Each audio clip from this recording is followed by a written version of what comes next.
Don and Kevin had seen some strange things working in salvage over the years, but nothing like what was waiting for them that morning. Before we continue, please take some time to subscribe to Dailydose, like, and share this video. They'd been sent out to help with the recovery of an old submarine that had surfaced in the middle of a dried-up riverbed. At first glance, it looked like a routine salvage job. Strange, yes, but explainable. Alongside them was Carl, a new recruit they were supposed to train. The three men stood staring at the massive steel hull half buried in the cracked mud, unsure what to expect inside. And as it turns out, even their wildest guesses wouldn't come close. Before they could even open the hatch, there was work to be done. They needed to measure the submarine, get a rough idea of its layout, and check for structural damage. None of them had ever stepped inside a submarine before, and it was clear they wanted to be as careful as possible. But just as Don got one foot on the ladder and reached for the hatch, a low rumble interrupted the moment. Engines, multiple, growling in unison. They turned just in time to see a line of black SUVs pulling up beside the caution tape. The vehicles didn't slow down. They rolled right through, kicking up clouds of dust and ignoring every warning sign around the site. Don froze. "Who the hell are they?" The answer came quickly as the doors opened and suited men stepped out in synchronized motion. Their posture was stiff, their faces unreadable, and when one of them started shouting, everything changed. "This area is restricted. Everyone off the site. Now!" His voice was sharp, commanding, not up for negotiation. "What's going on?" Carl asked, looking nervously at Kevin. But before anyone could answer, the suited man pushed one of the workers away and marched toward the hatch. "Leave now, or we'll remove you by force," he barked. The trio backed off, gathering their tools, stunned and speechless. Yellow tape was rolled out again, but this time the scene looked more like a crime investigation than a salvage mission. Then Kevin noticed the vest on one of the men. FBI. A chill ran down his spine. "That's the freaking FBI," he whispered. Whatever was inside that submarine, it clearly wasn't just a rusted relic. It was something the government wanted locked down, and fast. Later that day, Don, Kevin, and Carl sat in a quiet booth at a local bar, the strange morning still fresh in their minds. They ordered drinks, picked at their food, and said very little. But eventually Carl broke the silence. "We're not just going to let this go, right?" The others looked at him, and despite the unspoken risk, the answer was clear in their eyes. They had to know what was inside, and if the government wouldn't let them see it, they'd find a way in themselves. By the time they returned to the site under the cover of darkness, their nerves had settled into a tense focus. The SUVs were still there, but fewer now. Only a few guards remained, pacing the perimeter, and they were armed. "This is bad," Kevin muttered, his voice barely audible. Carl didn't reply.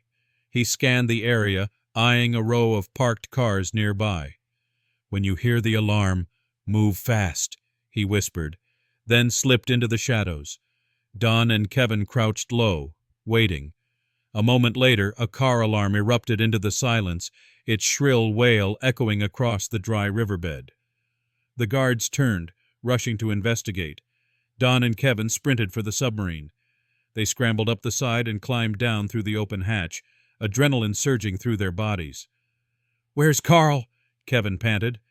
But just as he asked, a shadow moved above them, and Carl dropped in, grinning. "Told you I'd be fine." Inside the sub, the air was thick with rust and damp. The corridors were narrow, the lighting poor. Their footsteps echoed slightly as they moved deeper. At first, it seemed empty, just old metal and dust. Then Carl spotted something odd, modern food containers. Not ancient rations or long-expired cans. These were fresh, recently used. "Why would someone eat here?" Kevin asked, staring at the plastic wrappers. "This place hasn't moved in years." They kept moving, each step taking them further from what they thought they knew. Then Carl tripped over a pipe and caught himself on a metal desk, and something clicked.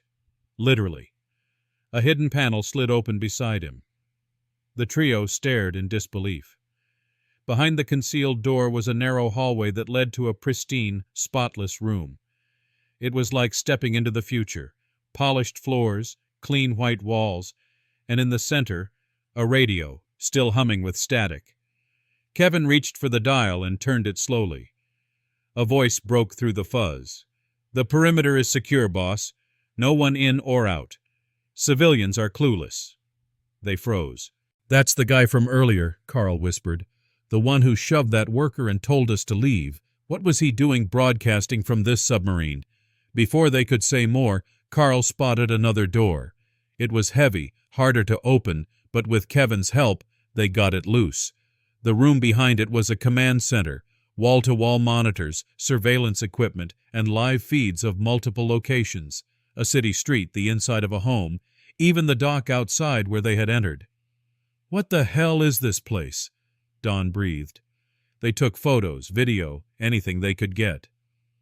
Then Carl noticed a folder on the desk. It was filled with names, addresses, and personal details.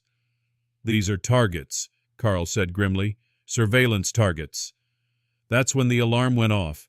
Red lights flashed, sirens screamed, and over the radio a voice barked, "Alarm triggered. Control room breach. Investigate immediately." They had to run. Don, Kevin, and Carl didn't wait to see who was coming. They bolted from the control room, the blaring alarm echoing through the tight steel corridors of the submarine. Their hearts pounded in sync with the flashing red lights as they navigated their way back toward the hatch, hoping they could escape before the guards arrived. Every second felt like a minute.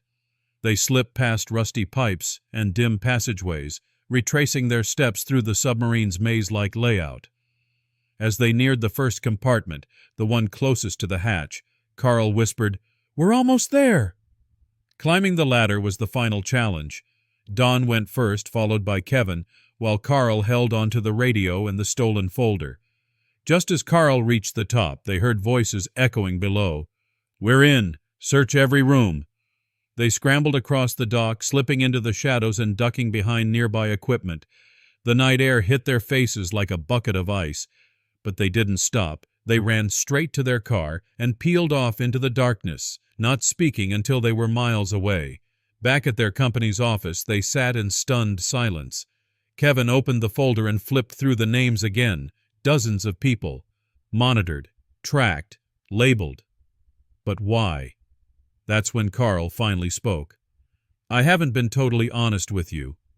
Don and Kevin turned to him, wide-eyed. Carl leaned forward. "I'm with the CIA. I was sent to infiltrate this site once the sub resurfaced. We've been watching this organization for a long time, but we didn't know how deep it went. Until tonight." Everything clicked. Carl's quick thinking, his calm under pressure, how he always seemed one step ahead.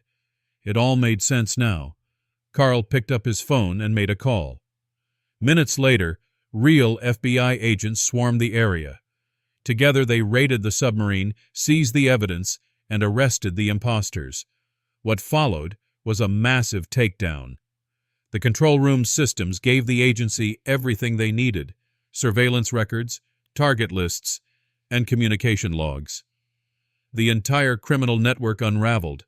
Don and Kevin, once just salvage workers, were hailed as unexpected heroes. And that old rusting submarine? It wasn't just a relic of the past, it had become the center of a national scandal, and they were the ones who uncovered it.